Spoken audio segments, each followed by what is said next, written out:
Can you hear me? I can hear you. You're there. Yeah, I'm here, buddy. Okay. I think we're ready to go. All right. Did you have a nice day? That was all right. Yeah, it's a long day. I appreciate you doing this after a long day. I want to Um, welcome everybody to our 1914 Red Sox baseball replay. We're here at Fenway Park in Boston for the Philadelphia A's at the Boston Red Sox as we enter the last month of the season. My name is Bernie Strom, and welcome to my channel. And I am joined by my partner in crime, Beatles Eternally. Good evening, everybody. Now that Beatles, you do sound tired, so I really appreciate the extra effort you're putting in this evening. It won't be too long; it will only be an hour, and then you can hit the sack. I'm sure. Oh, I'm not going to go to bed early. Anyhow, it's fun. You're my friend, and this is baseball. Yeah, it is.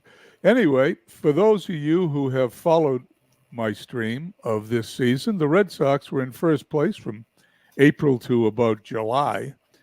And I was just moving right along, looking forward to the upsetting the real American League winners, the Philadelphia Athletics, and just having a grand old time every week putting a game on and really enjoying it. And then about the beginning of August, the Philadelphia Athletics started to win, and they haven't stopped since. The Athletics were 4 or 5 games behind the Red Sox in July, and today on September 3rd, which is just around Labor Day, the A's find themselves 10.5 games ahead of the Boston Red Sox. Phillies 82-42, the Red Sox is 71-52, and today's game is between Smokey Joe Wood and Eddie Plank. And let's go to the lineups. Hi, David. Glad you could join us. Thank you for stopping by, David.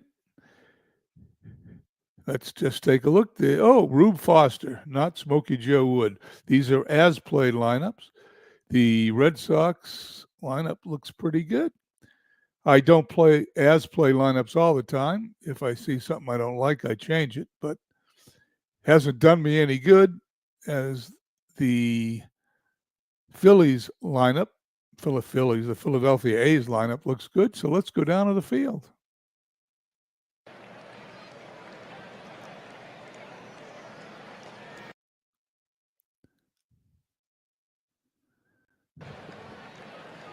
Here we are at Fenway Park. The Philadelphia Athletics will send Eddie Murphy to the plate. He's the right fielder, batting first. Oldring in left field, batting second. Eddie Collins batting third at second. Frank Home Run Baker at third base, batting fourth. Stuffy McGinnis batting fifth at first. Amos Strunk in center field, batting sixth. Jack Berry at short, batting seventh. Wiki McAvoy, the catcher, batting eighth. And Eddie Plank is batting ninth and doing the pitching. For the Red Sox in the field, we have Duffy Lewis in left, Tris Speaker in center, Harry Hooper in right, Gardner at third, Scott at short, Hal Janvrin at second, Hoblitzel at first base. Murphy is the batter. Kerrigan's the catcher. Rube Foster on the mound. This season he is 9-8 with a 2.11 ERA, and we're ready to start the game. Foster looks in at Kerrigan. Here's the first pitch. Bounding ball to first. Steps on the bag unassisted. 1 up, 1 down. Here we are in 1914. The Red Sox have a few more years to go on their dynasty. And then, of course, it all ends in 1919 with the sale of Babe Ruth. But the Philadelphia A's also dominated in the dead ball era. I believe, Beatles, that they break this team up after they win the pennant here in 1914. Do you know anything about that? So what the A's, what Connie Mack would do, he would put together these excellent teams. And so naming like 1910, 11, right, up through 1914, and then again in 1929, 30, and 31. And then what Mack would do would start breaking up the team. And his philosophy was, rather than holding on to these guys, he could get a lot more money for them if they were just kind of coming off a great season or whatever. Mack was very, very shrewd. Would eventually become the owner of the Philadelphia Athletics, but was one of the owners. So yeah, that's what he would do. So this $100,000 infield that you see with Philadelphia will be broken up by the end of this season. Well, they've been and to this day in 2024, they continue to do that with baseball teams. Indeed, they do. Foster looks in and gets the sign from Kerrigan. Here's his pitch. There's a grounder to third. Gardner's up with it. Over to first, 2 up, 2 down here in the top of the first inning. Eddie Collins coming to bat this season. He's batting .328, no home runs, 72 runs batted in. One of my favorite statistics in the dead ball era is stolen bases. And if you look at the screen here, you will see this Philadelphia team likes to run, and Eddie Collins is one of the best. He has 48 stolen bases. Indeed, he does, and he'll go on to join the infamous White Sox Black Sox. Grounded to first. And it's flips to the pitcher for the out. Athletics go down 1-2-3. We go to the bottom of the first. Philadelphia nothing. Boston coming to bat. This is Babe Ruth's rookie year. You didn't see too much of Babe Ruth here in Boston in 1914, but over the next few years, he will establish himself as one of the best pitchers in baseball, along with, of course, one of the best hitters in baseball. The Red Sox send Hooper, Harry Hooper in right field batting first, Everett Scott at short batting second, Tris Speaker in center batting third, Duffy Lewis in left batting fourth, Dick Oblitzel at first batting fifth, Hal Janvrin at second batting sixth, Gardner at third base batting seventh, Bill Kerrigan, the catcher and the manager of this team, batting eighth, Rube Foster pitching, batting ninth. In the outfield, Oldering, Strunk, and Murphy. And that famous infield, Beatles just referred to, Baker, Barry, Collins, and McGinnis. McAvoy catching, Plank pitching. And here's the first pitch of the bottom of the first. And there's a bunt. Plank picks it up. Easy throw to first to retire Hooper. There's one down. Texags and BBN Sports Replay joining you here, Bernie. Well, listen, I want to thank them for coming by. I'm sorry it's been about 2.5 weeks since our last broadcast, but as Beatles knows and Buckshot from BBN Sports Replays knows, we've been sort of tied up with this Field of Dreams baseball league that's been all-consuming, and for those people that follow it, it not only is all-consuming, but it wears you down after a day of being on Discord talking about baseball all day. Everett Scott comes to the plate, .223 hitter, a home run, 22 runs batted in. Plank delivers, and there is a pop-up that will be put away by the first baseman for the second out. McGinnis throws it back to Plank. 2 up, 2 down, bottom of the first. Tris Speaker, Hall of Famer, Red Sox best player. He will be in the next couple of years, I think, 1917 he's traded to the Cleveland Indians? A 308 Absolutely, hitter. much to the joy of Cleveland. 4 home runs, 60 runs batted in. Plank winds and fires. And there is a fly ball to center field. Strunk's got it. And the inning's over. We go to the top of the second. No score. Here in the second, Baker, McGinnis, and Strunk will come to bat. Baker has 10 home runs, 79 RBIs on the season, 10 stolen bases, and those 10 home runs are a gigantic amount in 1914.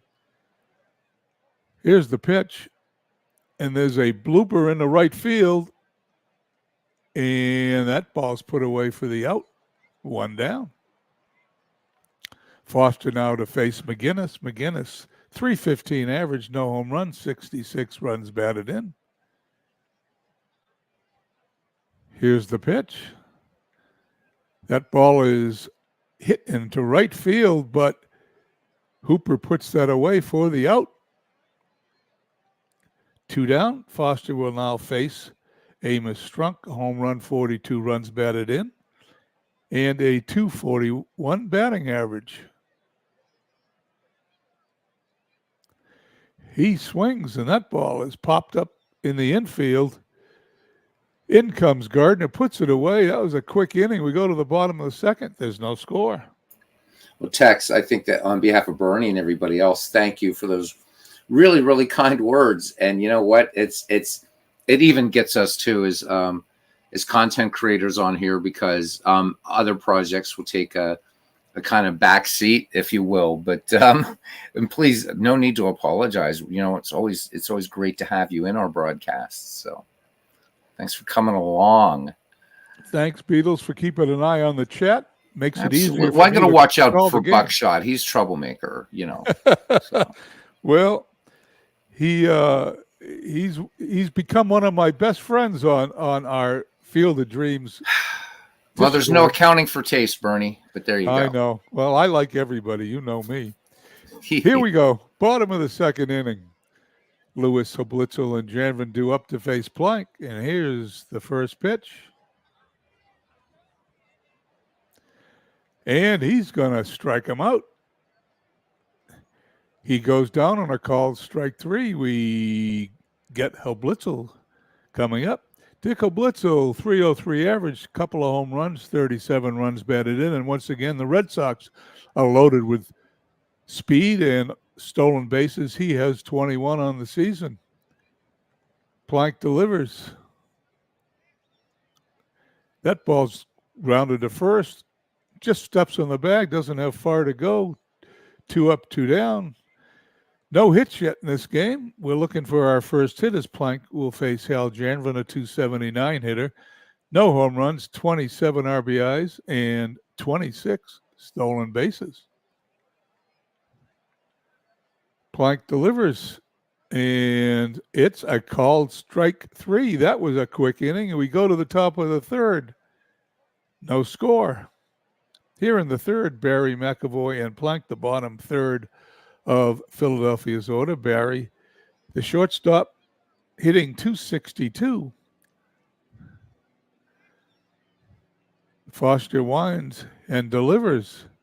That ball's hit into center field. Speaker moves to his left, waits for it to come down, puts it away for the out. That's 7 up, 7 down. McAvoy, the catcher, and he's only been up 3 times this season. I can't tell you anything about him, but he has not have a hit. Let's see what he can do with season replay text 1914. And that ball's hit in the air. Speaker puts that one away for the out. 2 up, 2 down.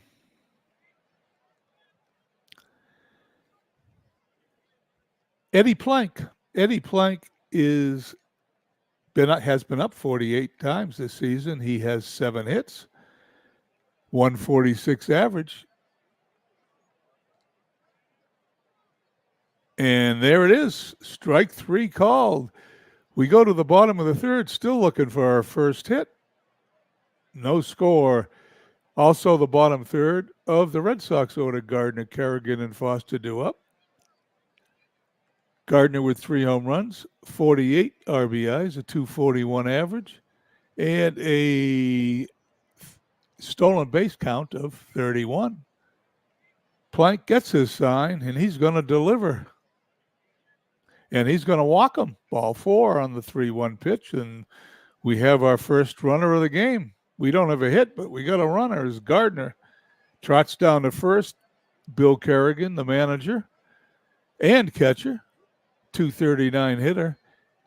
He, in fact, is the least speedy person on the Red Sox with no stolen bases. Gardner takes his lead. Plank delivers. There goes Gardner. He's going to dive head first. He's going to be safe. Gardner now has 32 stolen bases. Red Sox have a runner in scoring position. Nobody out. Plank checks. The runner throws. There's a ground ball to third. It's by the third baseman in the left field. Gardner rounds third. He's going to be coming home. Kerrigan going to go into second base. He's going to go in standing up with a double. They had the hit and run on there, Bernie. That was a good play. Red Sox now lead 1-0. One hit, one run for Boston. Boston's good. If they think they're going to make a run at the at the Philadelphia A's, they are going to have to start winning tonight, or today as it was. No night games in 1914, of course. Oh, good aggressive baseball there on the part of the Red Sox. They've got to do a lot more hit and run, get those runners around. That's dead ball, right? It sure is. And speaking of dead ball, Rube Foster is a 291 hitter. That would indicate he'd swing away, but I'm betting he's bunting. Plank checks the runner. Here's the pitch. And there's the bunt. Throw to first. They got him. Runner is advanced to third on a successful sacrifice, and just like they do in dead ball baseball every day, the runner advances into third base, 90 feet away from scoring. Top of the order, Harry Hooper. Harry Hooper, a member of the Hall of Fame, home run, 35 runs batted in.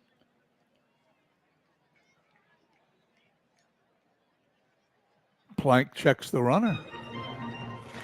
Delivers a swing and a miss, strike three. Big strikeout there by Gettysburg Eddie. Plank now looking in at Scott, glances over at Kerrigan. Scott, a 223 hitter. The pitch. Ball gets by the catcher. Here comes Kerrigan. He slides head first, safe. The Red Sox lead 2-0. And that's how you score in dead ball baseball.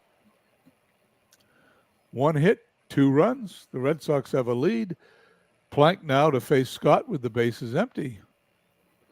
Here's the pitch. Ground ball to first.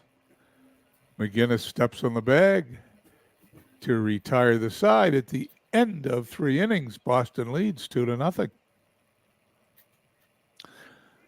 Here at the top of the fourth, Murphy, Oldring, and Collins due up.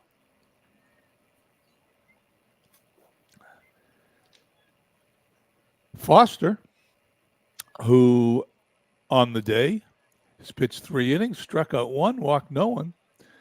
No one has reached base. Here's the pitch. No one's reached base until now. That's a base hit right through the box, up the middle. Speaker has it, throws it back in, and the first hit of the game for the Philadelphia A's. Murphy on first. Oldring steps to the plate. Oldring batting .244. Foster glances at first. He throws. There goes the runner. He is going to be out. Kerrigan's mowed down 54 runners in 106 attempts, as the live play-by-play tells me. Oldring now facing Foster, but no one on base. Foster throws. Grounder to second. Janvin to first. 2 down. Well, for an inning that started with a base hit and a little promise, the A's now facing their final out of the inning as Foster will pitch to Collins. Eddie Collins, a .327 hitter, 48 stolen bases. Foster winds and throws. There's a line drive. There's a base hit into right field. That ball gets by Hooper in right field. Hooper turns around, chases it, and in the second base goes Collins. That is going to be a hit and an error, I would believe. And there it is up on the board, an error for the Boston Red Sox. The A's have a tying run, the first run of the game for them on second base in scoring position with home run Baker, 10 home runs, 79 runs batted in at 287 average. Foster looks at Collins. Here's the pitch. There is a line drive into right field. That ball is going to drop for a base hit. The runner is going to hold inexplicably at third base. I have no idea why he held with 2 outs, but he did. Yeah, Connie Mack playing a little bit conservatively here. I mean, that Collins scores on that usually. So I don't know what Connie's thinking here. I don't. I know that sometimes the depiction on the field doesn't match what the play was actually called. So I can only assume it was a sharp line drive in the right field that got there so fast, Collins didn't have time to score. Baker on first, Collins on third, Stuffy McGinnis up. A good hitter, batting .314. Foster delivers. That ball's grounded to short, and that ball's booted. Let's see what happens. Nothing happens. He picks it up, puts it in his pocket, and the A's get their first run of the day. The Red Sox get their second error of the inning, and that's a strange-looking box score, 1-3-0 for Philly, 2-1-2 for the Red Sox, but that's what it is. 2-1. McGinnis on first, Baker on second. Amos Strunk with 42 RBIs and a .240 batting average steps to the plate. He will face Foster from the left side. Here's the pitch. Fly ball into left field. Lewis under it. Puts it away. The Red Sox finally put the Athletics away as we head to the bottom of the fourth inning. The Red Sox lead 2-1.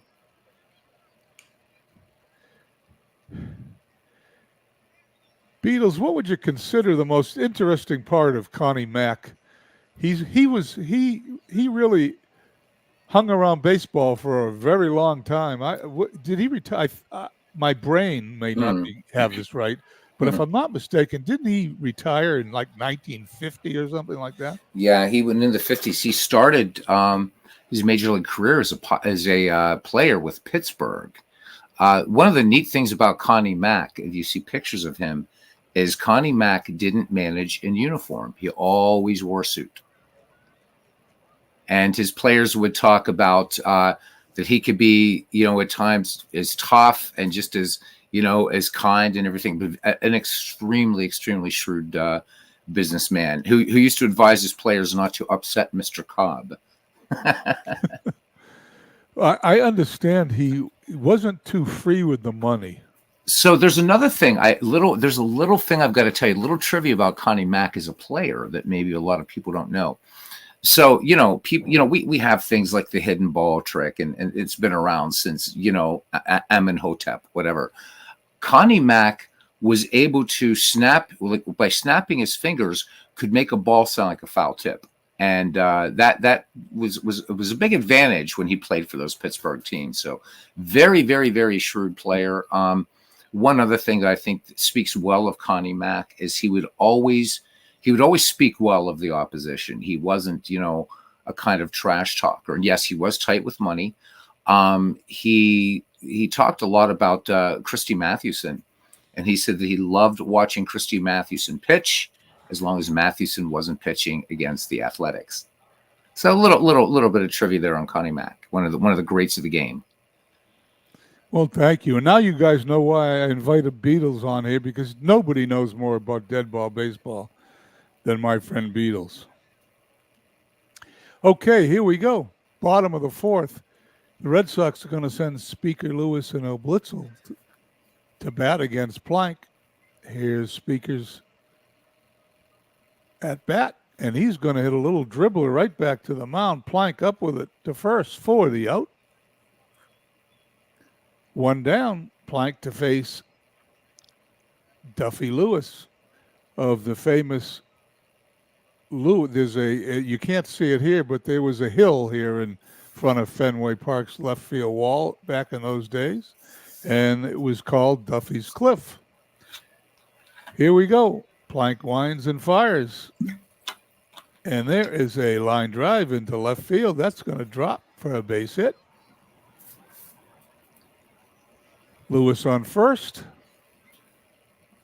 And Dick Hoblitzel, who was obtained early in 1914, I believe from the Detroit Tigers. The Red Sox suffered a rash of injuries in 1914 and were forced to pick up players all during the season. Plank's pitch. He struck him out. 2 down. Runner on first. Hal Janvin coming to the plate. Second baseman hitting .278. Plank delivers. That ball's hit into left field. And that ball's caught for the out. The inning is over. At the end of 4, Red Sox lead 2-1. As we go to the top of the 5th inning, Foster will face the bottom third of the Athletics order, Barry, McAvoy, and Plank. Jack Barry 0 for 1 on the day, .261 on the season. Here's Foster's pitch. That ball's hit right back to the mound. Over to Hoblitzel, who reaches up, gets the ball, pulls it down for the out. 1 away. Nice factoid there, Buckshot. Yes, he was indeed the first AL manager to lead a team to 100 wins in a season. And a lot of people talk about the great, John McGraw being a great manager. And to me, I think he was the greatest manager in baseball. But Connie Mack, certainly in the top 5. And plus owning the team at the same time. He was brilliant. Cornelius McGillicuddy, his real name, by the way. I love that. Is that a name for the time or what? Well, it certainly is. It certainly is. Good Irish name, that last name, though, McGillicuddy. But Cornelius, you don't see that name too much anymore, do you? No, and here's a name you don't see too much either. Wiki McAvoy. The catcher's 0 for 1 on the day, 0 for 4 on the season. Foster winds and fires. And that ball's hit to third. Gardner's up with it across the diamond for the out. 2 up, 2 down here in the top of the 5th inning as Foster will face Eddie Plank. Foster's pitch. And he was a little late with that swing. He is out. We go to the bottom of the 5th, still 2-1 Boston. Like every dead ball game, it seems, this game is close. And the low-scoring game has a couple of errors in it, which you'll find all the time in dead ball baseball. Bottom of the 5th, Gardner, Kerrigan, and Foster to face Plank. Plank on the day, 4 innings, 2 hits, 2 earned runs, 4 strikeouts, and a walk. Here's Plank's pitch to Gardner. That ball's hit to second. Easy toss over to first, 1 away. As Collins made a perfect play as Bill Kerrigan, the manager, steps up. He doubled in the first Red Sox run. Plank winds and fires. That ball's hit to third. All the way across the diamond. He is out. Baker to McGinnis, 2 away. And the pitcher, Foster, coming to bat. Good hitting pitcher, hitting .291. He had a bunch of the sacrifice his last time up. And there's a line drive in the right field, and there is a sliding catch. What a catch. We're going to have to see that again to end the inning as we go to the bottom of the 5th. Let's take a look at that one more time.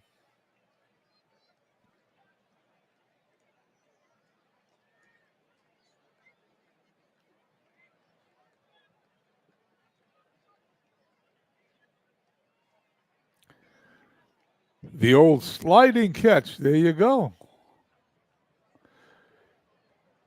We go to the bottom of the fifth. Foster will face the top of the order, Murphy, Oldring, and Collins. Murphy hitting .288. Here's the delivery, and that ball's dribbled down to third base, but the pitcher will cut it off. Going to throw to first, and he's going to get him by a half a step. He's out.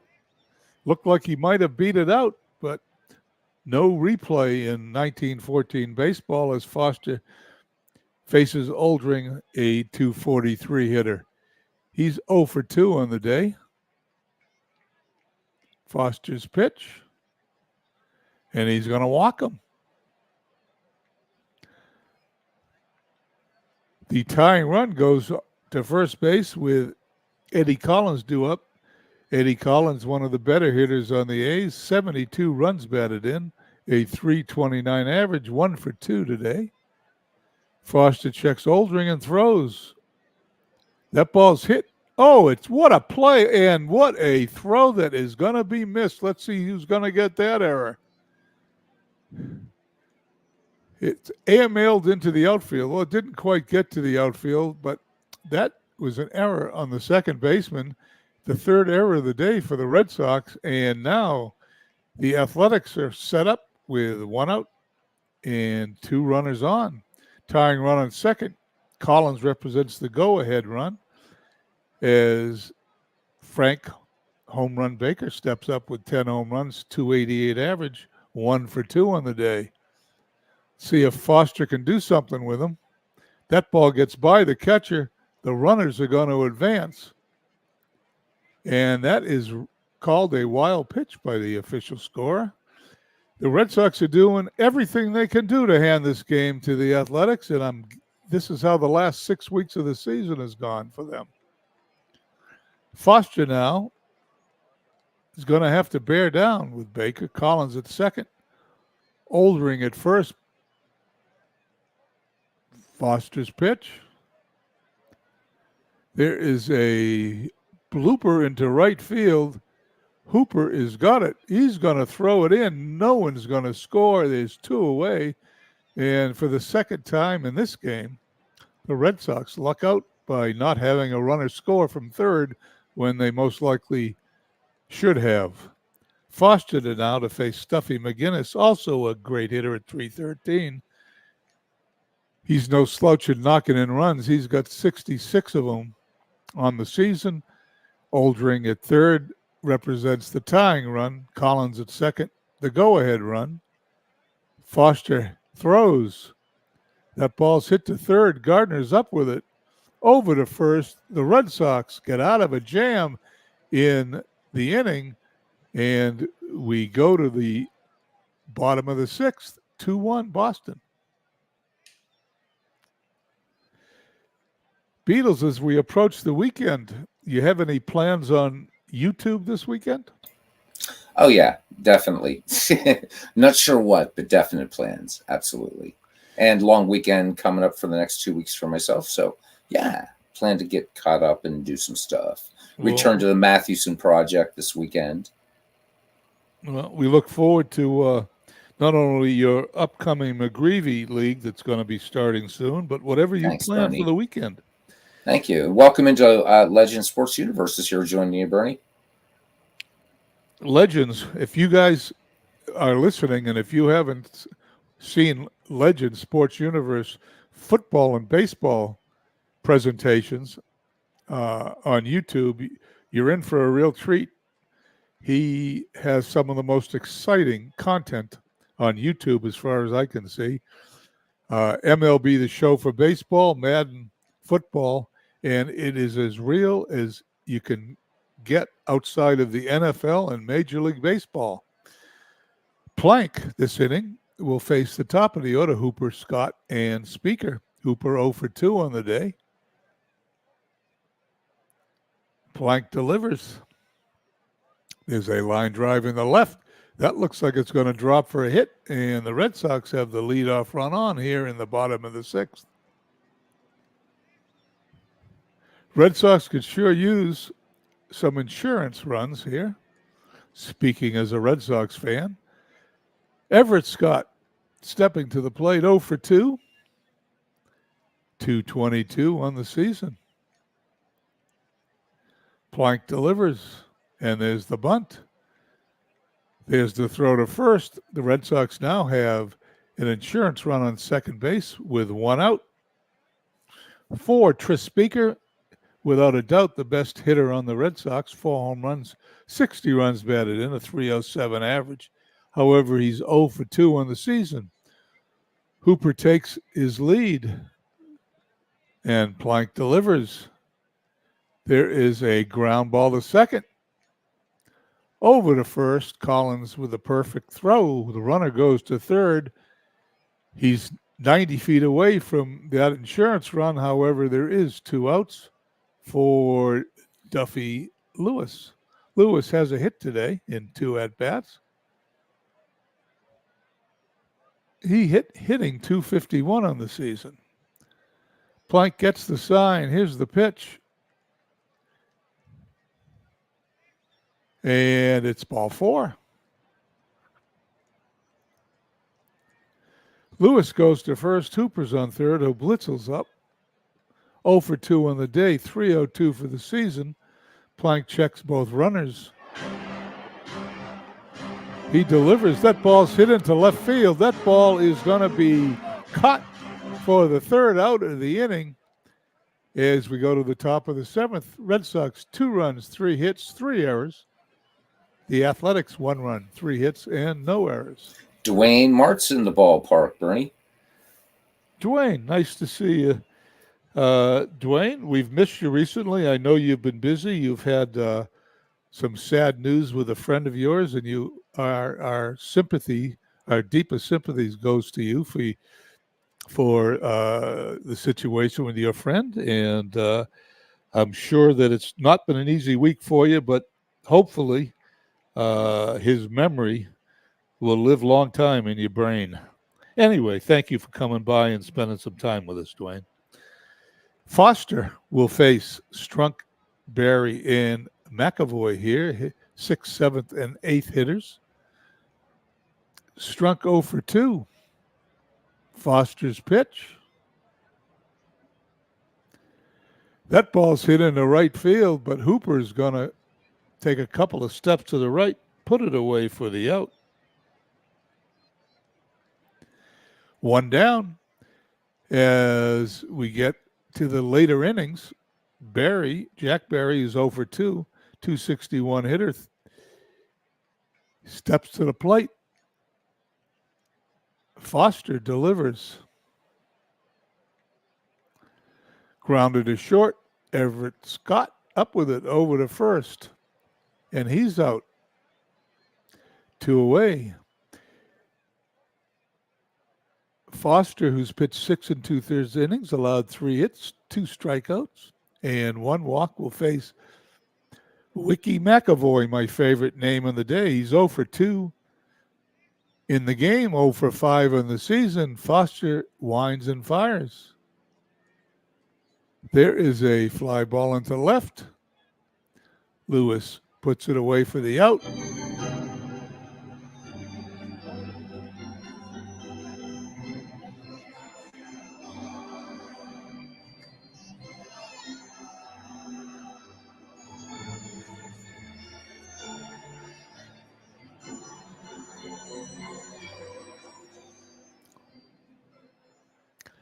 The abbreviated version of Take Me Out to the Ball Game as we go to the bottom of the 7th inning. Red Sox leading 2-1. Janvrin, Gardner, and Kerrigan to face Eddie Plank, who's pitched 6 innings, allowed 3 hits, 2 runs, both of them earned, struck out 4. Mike Silva in the ballpark. Nice to see you, Mike. Thank you for coming by. And that's going to be a base hit in the right field. Red Sox have the lead runner on here in the bottom of the 7th, and once again attempting to get an insurance run. Sorry I'm not on Discord with you, Mike. Mike and I talk on Discord every day. We meet in the morning. Mike takes his trip to work, and I'm sitting here having a cup of coffee, and we chat on his trip to work every day. Larry Gardner coming to bat, 0 for 1 on the day, 241 on the season. Janvrin takes his lead. Plank throws, and there's the dead ball bunt. Down to third, over to first. The insurance runner goes into scoring position at second base, 1 out.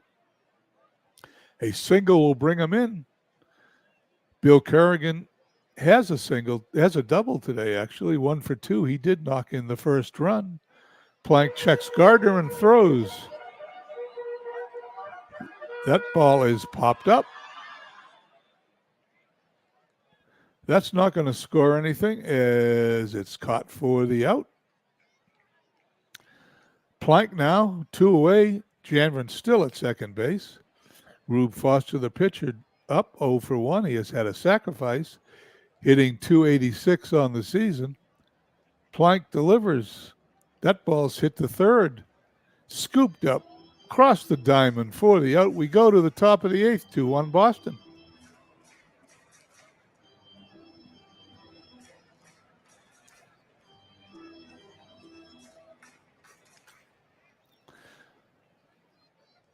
Okay, as I get my drink of water here, we go to the top of the 8th.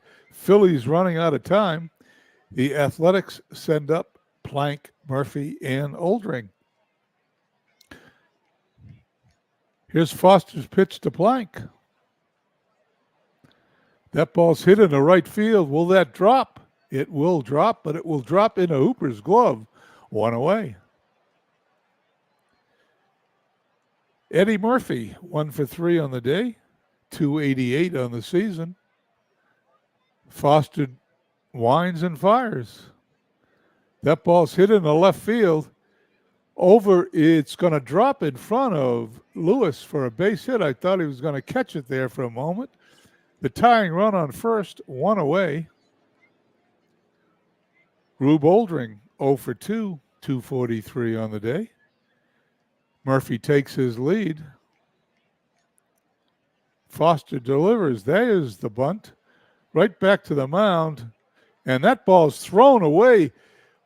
The runner's going to go to third. The batter's going to go to second. And the Red Sox have big trouble as the Athletics have runners on second and third with only 1 away here in the top of the 8th inning. And lo and behold, Eddie Collins, the .328 hitter with 72 RBIs, steps to the plate. He is 1 for 3 today. The Red Sox commit their 4th error of the game. Their next error will be 1 error more than they've had hits. Foster looks at the runners, gets his sign from Kerrigan. Infield in. That ball's hit in the right field. That ball's going to fall to the corner. That ball's going to go all the way to the wall. Both runners will score. Collins is going to second. He's going to go in standing up with a double. And right on cue, the Philadelphia Athletics take a 3-2 lead here in the top of the 8th inning. And now you see why the Red Sox have fallen 10 games back of the Philadelphia A's. They're a hard team to beat. Collins at second. Baker at the plate. Foster delivers. Line drive in the right field. Hooper comes in. He's going to put that one away. Collins is going to remain at second base. 2 down. 3-2 lead now for the Athletics. Foster to face Stuffy McGinnis. McGinnis is 0 for 3 on the day, 313 on the season. A base hit will get the Athletics an insurance run. Here's the pitch by Foster. That ball is popped up. That ball is into the glove of the first baseman for the out. The inning is over. We go to the bottom of the 8th. Philadelphia Athletics lead the Boston Red Sox 3-2. Plank still on the mound, 7 innings pitched, 4 hits, 2 runs, both earned, 4 strikeouts, 2 walks. Facing Harry Hooper, 1 for 3 on the day. .236 on the season. Here's Plank's pitch. Ball is hit to short, backhanded over to first for the out. He made it look easy. That's why they call him the $1 million infield. Plank now to face Everett Scott. If I'm not mistaken, wasn't Everett Scott the guy who held the record for most consecutive games played until Lou Gehrig passed him? Absolutely. Yep, that's correct. And he started that streak with the Boston Red Sox and ended it with the New York Yankees, I believe. Of course, everybody on the Red Sox ended up on the New York Yankees after this dynasty was broken up. Yeah, Harry Hooper, which if you can find it, is great. Very, very well educated, excellent writer. And he bemoaned the fact that the great Yankees teams of the 1920s were the great Red Sox teams of the teens. So Hooper keeps a journal about that and talks about the sale of Babe Ruth and others to the Yankees. So, yeah, good stuff. As a Red Sox fan, I can only think of what might have been. Anyway, Plank to face Scott, who's 0 for 2 on the day. Here's the pitch. There is a fly ball in the right field. Routine. Murphy puts it away, throws it to the infield. 2 down, bottom of the 8th. Red Sox running out of time as Plank to face Tris Speaker. If anybody can help him, Speaker can. He is a fast runner, loves to hit doubles, and his hitting 306 on the season. Plank delivers, but he didn't do it now. He just hits a little dribbler back to the mound. He throws to first. He's safe. Unbelievable. Speaker's so fast. Plank took his time, and when he got it, by the time he got it over there, Speaker was standing on the bag. The Red Sox now have the tying run on first base, not 90 feet away or 180 feet away, but 270 feet away. Well, it is 90 feet away, but he's got to run in the other direction. Plank to face Duffy Lewis. Lewis is 1 for 2, 251 on the season.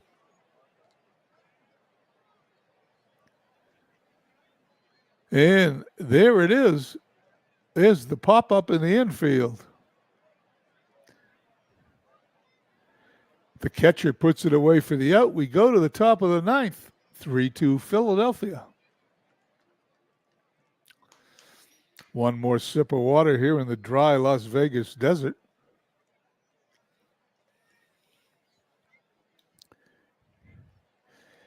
This game has gone by pretty quickly. It's only about 45 minutes in.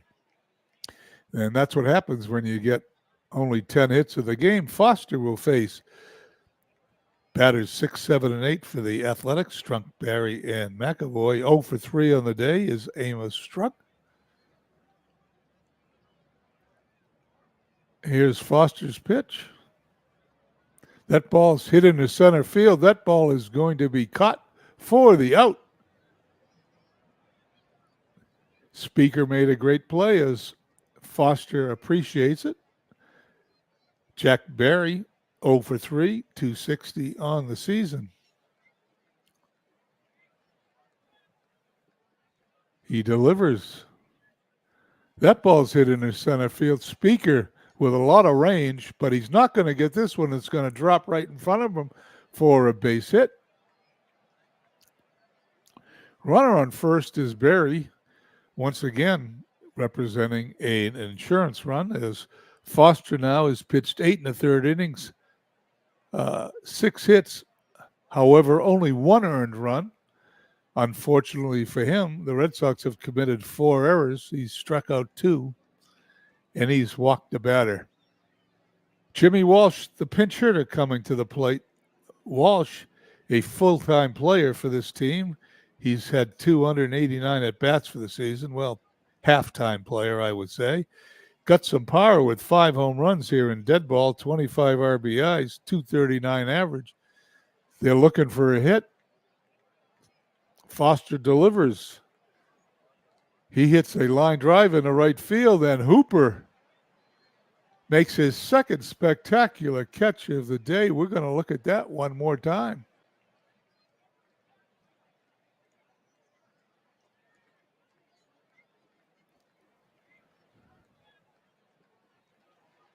There it was. He's sliding all over the place. 2 down. Runner on first represents an insurance run. The pitcher, Eddie Plank, they don't pitch hit for the pitchers very often in dead ball baseball. They tend to pitch the whole game, and he's going to do that. Ball gets away from the catcher. Down the second base goes the runner. And the Red Sox make it a little easier for the Athletics, as Barry is now a base hit away from scoring a insurance run. Plank, 1 ball, no strike count. Here's the pitch by Foster. That ball's hit to second. Janvrin to first for the out. We go to the bottom of the 9th inning. The Philadelphia A's lead the Boston Red Sox 3-2. If Philly wins this game, they will be 11 and a half games ahead of the Red Sox with only couple of weeks to go in the season. And I'm afraid that is going to be insurmountable unless something dramatic happens. Eddie Plank trying to finish off the Red Sox, 8 innings, pitched 5 hits, 2 runs, both of them earned, struck out 4, walked 2. He's actually been outpitched by the Red Sox, but the Red Sox fielding has been atrocious. Hoblitzel, Janvrin, and Gardner trying to get a run across before 3 outs. Here's Plank's pitch. Ground ball to short, backhanded over to first for the out. A great play by Barry. As we said earlier, it's tough to get anything through this infield. Janvrin 1 for 3 on the day, 280 on the season. Plank gets the sign. Delivers. That ball is hit to first. Flips to the pitcher covering. Red Sox down to their last out. Larry Gardner, 0 for 1 on the day, 241 on the season. Plank gets his sign. Here's the pitch. That's a pop-up. That ball is caught by the center fielder. The game is over. The Philadelphia A's defeat the Boston Red Sox 3-2. Philly, 3 runs, 6 hits, no errors. The Red Sox, 2 runs, 5 hits, and an atrocious 4 errors. As we go to the box score, something I like out of the park baseball. By the way, out of the park baseball's new game should be here. What's the date today? Today, the 7th. It should be here in about a week, right? Releases 15 March. 8 days. Yeah, can't wait. Cannot wait. So the 19, I can't say much. Season. There's some cool stuff. There's some cool stuff in it this year. I'm looking forward to that game. As the listeners probably know, Mike Silva here, that has dropped by on the channel, is the designer and author of all these beautiful ballparks you see on Out of the Park Baseball. And the uniforms. And the uniforms. And both Mike and Beatles are play testers for Out of the Park Baseball. So they know a little bit about what's coming up. And we're looking forward to that game here in 8 days. We'll finish 1914 with Out of the Park 24, but I believe the McGreevy League, which we're going to have Beatles chat a little bit about here before the end of the broadcast, will be using Out of the Park 25. Is that correct? That is definitely correct. All right. Well, let me just wrap this up. The Athletics earned a 3-2 win over the Red Sox. The Red Sox went down to defeat to Eddie Plank and his Philadelphia teammates. The final score was 3-2 in favor of the Athletics. Plank went the distance for Philadelphia. He gave up 2 runs on 5 hits. Philadelphia leads the American League by 11 and a half games, which makes the end of this season, for me, very long. Philadelphia used the clutch hitting of Eddie Collins to capture the win. The second baseman drilled a 2-run double in the top of the 8th inning to give the Athletics the lead 3-2 for the game. Collins had one single and a double in 4 at-bats. And my favorite part of their write-ups are the quotes. "I'm proud to wear a Philadelphia jersey," Plank told the Philadelphia Gazette. "We played a good game and came out with the win. What more can you ask for?" Well, I could have asked for the Red Sox to win, but that's not what happened. I want to thank everybody for coming by. This has been an enjoyable broadcast. I've been gone for a couple of weeks. I took a week's vacation. Like I said, been tied up with Field of Dreams.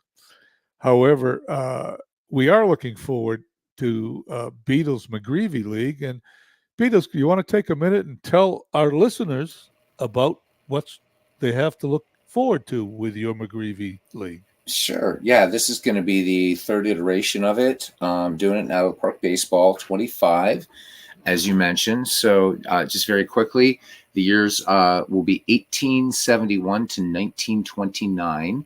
So it's going to be very different than the Fields of Dreams League. So I think it's going to be random about it is the draft order. But essentially what you do in draft night, once you know when you're picking, is you just name the player that you want to draft, not the year, just the player. And then later on, after a few days, doing some research and whatever you want to use, Baseball Reference or Total Baseball, whatever your weapon of choice is, people will private message me the year that they want for that player. I think this will give people a chance to research. So the idea behind the McGreevy League, as it's always been, is to bring your best. And then it's down to how well you manage and how well you set up your manager tendencies. Just very quickly, the reason that I've decided to use Out of the Park, a couple of reasons. First, we've used Action PC for all of these leagues, but Out of the Park has a bit more depth. So you can get down to the player level as you can in the Action PC baseball, but you can also do things like setting steal tendencies per player and other things like that you can't do in Action PC. The other thing is that Out of the Park Baseball plays dead ball, which I've said it again, just to take a second here to add this editorial comment. One of the strengths of Out of the Park Baseball is one that most people aren't even going to realize, because not a lot of people play dead ball, and it plays it beautifully, as we saw tonight. In fact, this game in real life, Bernie, in 1914, would have made headlines in the sports pages because there were no errors by the Philadelphia A's. That was actually a thing. The other thing that's nice about Out of the Park Baseball is the league newspaper, and I think that adds an extra level of immersion. So hopefully people, I know it's going to be of limited appeal. It's going to be fun. It's we're talking about 19th century dead ball and the 1920s. And I know that's not an area that a lot of people feel comfortable with, but give it a shot. I hope you will. Stats are stats, and it'll give you a chance to learn about some great players. So I hope you join in. Thanks for the little plug there, Bernie. And if I might just give a plug here for Legends that he said earlier in the chat, people should be excited. He said baseball is back next week, and he's having trouble doing Jerry Mumphrey's face right now, which cracked me up. But we're all looking forward to it, Legends. So, Bernie, thanks for having me on the show. Appreciate it. I want to thank you for joining me. It's always a pleasure, not only to have you on the games because you're so knowledgeable, but also my partner in the Diamonds and Dice video podcast that we'll have coming up in a couple of weeks. Oh, you ought to tell them who our first guests are, Bernie. Well, we have two of them. Tentatively, we have Dwayne March scheduled to come on and tell us about his fantastic projects that he does with APA and Digital Diamond Baseball. He plays every game of those seasons, his Braves and his Yankees seasons, and they're on YouTube, and it's wonderful content. And I enjoy watching them immensely. And if you haven't seen them, you really should look up Dwayne March's channel, and he'll have a chance to talk about why he does what he does and how he does it and what he enjoys most about it. And also, tentatively, Steve Tate will be on talking about the end of the first week of the second season of the Field of Dreams Baseball League, which is a league that has 24 teams and has captivated so many people, not only on YouTube, but on our Discord. There are, a day doesn't go by that a dozen people, maybe 15 people, don't show up to talk about baseball on a daily basis, 7 days a week. It's a lot of fun. And I don't want to take too much time here, but before we wrap up and before I thank the listeners that came by, and thank you again, Beatles, I'm just going to finish this day out. This was the first game of a doubleheader, and we're not going to play the second game of the doubleheader. We're going to see if the Red Sox can split it here for 1 second, because we're going to hit a button. The Red Sox lose to the Philadelphia Athletics in Game 2, 9-4, 9-13-2 for the A's. Red Sox 4-9-0. The Red Sox are in big trouble. We're going to finish the day. We're going to take one quick look at the standings, and I'm not going to go over anything else before I say goodbye to everybody. But we're in it under an hour here, so that's pretty good. The Philadelphia Athletics, 84-42, 12 and a half games ahead of the Boston Red Sox, and a mile ahead of everybody else, as you can see on the screen.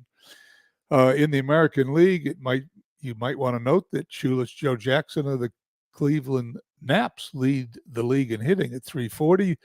You saw Frank Home Run Baker, who has 10 home runs, play in today's game. He leads in home runs and RBIs. I want to make a small note about the National League, where the New York Giants are 20 games ahead of the Brooklyn Robins in this simulation. That didn't happen in real life. What happened was a very interesting thing. The Boston Braves, who were in last place in July, is that correct, Beetle? In 1914? They were in last place on the 4th of July. That's correct. And they won the pennant. And Beatles knows the details more than me, but it was one of the most spectacular last half of baseball in baseball history, as they won the National League pennant. And in this sim, the Boston Braves on July 4th were in last place. Now, they're not going to win the pennant because they're 22 games away, and I'm guessing they're probably almost mathematically eliminated, but they've come all the way from last place on July 4th here to September 3rd to third place in the National League. So cool. That is so cool. And I got a kick out of that. I was hoping the Giants would go into a nosedive and the Braves could catch them.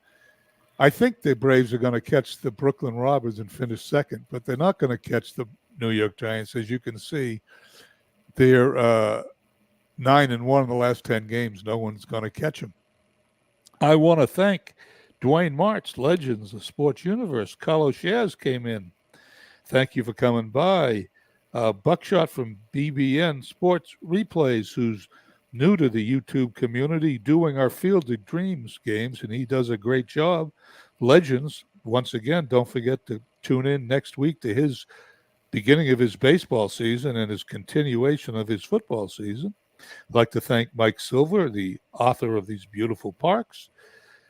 Am I missing anybody? Let's see as I'm scrolling down. I think that's about it. David Selinsky. David Selinsky and Tex Eggs 75 came by. And I think there we go. We have it. Thanks, everybody, for coming by. I hope you have a wonderful Thursday evening and a great upcoming weekend. And Beatles, thank you very much for coming by. Oh, it's a privilege, my friend. It's a privilege. It's for me, it's just a pleasure to do this with you. And if you guys don't know this yet, Beatles is the guy who got me involved in dead ball baseball. I heard his channel and I fell in love with it. And I'll be surprised if I don't do a dead ball season after season until I'm done doing these things, because to me, dead ball is so much more fun than modern baseball. Not that I don't Not that I'm saying I don't like the Red Sox and I don't like all the Red Sox disappointments, and I'm not going to stop trying to avenge 1975 and 78 and 86 and however many more years we blew it. I'm going to try to win those pennants. However, along with that, I am going to play dead ball baseball. I want to thank everybody for coming by, and it's getting late, so have a nice evening. Thanks again, Bernie. Take care.